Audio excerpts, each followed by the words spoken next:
সকালবেলা ছেলেকে রেখে তোমাদের দাদা ভাইয়ের অফিস যাওয়াটা একটা দুষ্কর কাজ হয়ে যায়। ড্রেস পরেছে দেখলেই বাবু বুঝতে পেরে যায় যে হ্যাঁ এবার পাপা চলে যাবে।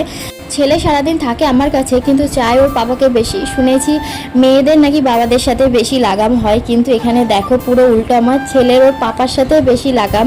আর ওর পাপা ওকে প্রচণ্ড ভালোবাসে, এক কথায় ছেলে ওর কাছে যান। আমি তো এখন সাইড হয়ে গেছি।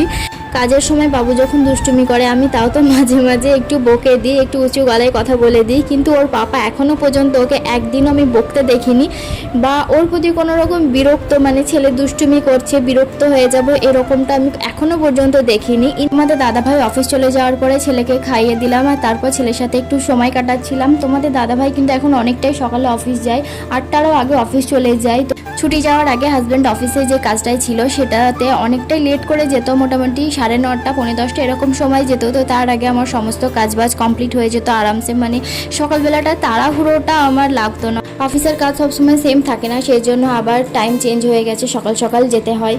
তারপর এই যে দেখো আমি বেডটা পরিষ্কার করতে এসেছিলাম আর এই যে ছেলে ওর জিনিস সবটাই চেনে, তো ওর বালিশগুলো নিয়ে একদম চেপে ধরে আছে, মানে ওর বালিশও ছাড়বে না, কাউকে দেবে না। আমি বলছি দাও আমাকে, তাও আমাকেও পর্যন্ত দেবে না। তারপর শুয়ে শুয়ে একটু ঢং করে নিল।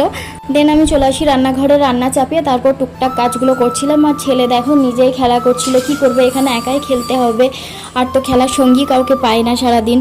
আমার রান্না করতে করতে দেখি হাজব্যান্ডও আজ অফিস থেকে তাড়াতাড়ি চলে এসছে। আর এমনিতেও আমি এখন রান্নাটা অনেকটা দেরি করে করি, গরমে 2 বেলা রান্না করা পসিবল হয় না, সেই জন্য একেবারেই আমি 2 বেলা রান্না করে রাখি। সেই কারণেই আমি রান্নাটাও দেরি করে চাপাই, ওই 11টার দিকে আমি রান্না বসাই। আর এই যে দেখো আমি কিন্তু শিলনোড়াতেও মশলা করতে পারি, তবে এখন মশলা করছি না, এখন এটা পোস্ত বাটা করছি। আমার মনে হয় মেয়েদের এই টুকটাক কাজগুলো শিখে রাখা দরকার, কখনো না কখনো কাজে লাগবে।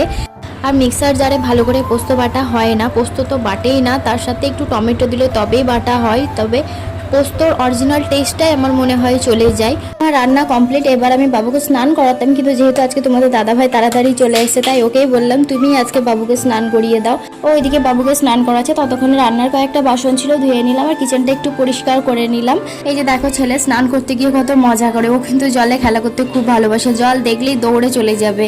আর বাবুকে যদি বলা হয় চলো স্নান করাবো বাথরুমে চলো, তাহলে ও কিন্তু সোজা বাথরুমেই চলে যাবে। ও বাথরুমটা কোথায় কোন দিকে সেটাও কিন্তু ও ভালো করেই জানে। স্নান করানোর পরে বাবুকে জল থেকে নিয়ে আসাই মুশকিল হয়ে যায়, স্নান করার পরে 10 মিনিট ধরে কান্না করে ও জলে আরও খেলা করবে, সেই জন্য বাবুকে স্নান করিয়ে খাইয়ে দিয়েছি, আমাদেরও খাওয়া কমপ্লিট। আর দেখো খেতে বসে আমিও কার্টুন দেখি, কার্টুন না দেখে আমারও খাওয়া হয় না। আমার ভিডিও দিতে না পারার আরও একটা কারণ হচ্ছে আমার আগের ফোনটা একদমই স্টোরেজ লো হয়ে গিয়েছিল, মানে ডিলিট করে করে তারপর ভিডিও শ্যুট করে দিতে হতো, প্রচণ্ড প্রবলেম হতো।